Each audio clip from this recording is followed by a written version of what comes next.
Hi everyone, in front of me I've got REDBEAT E3 and let me share with you how to set the camera timer on this device.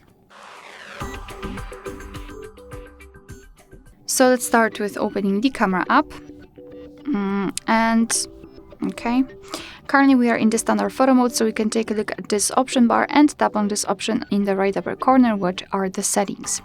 So here we have to go to the countdown duration and we've got three options, so off, 3 and 10 seconds delay. Let me choose 10 seconds, just tap on it, it will be immediately applied. So we can go back to the camera and tap on the shutter button.